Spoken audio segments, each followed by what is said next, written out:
Mga kapatid, sa bawat pisong inilalagay sa budget ay dapat malinaw, matapat at nakatuon sa pangangailangan ng tao.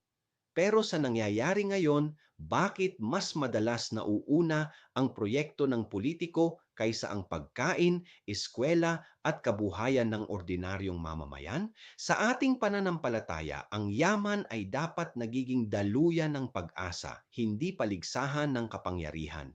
Pero habang may mga pundo na hindi makita o maipaliwanag, mas lumalayo ang serbisyong dapat ay nararamdaman ng mga nasa laylayan.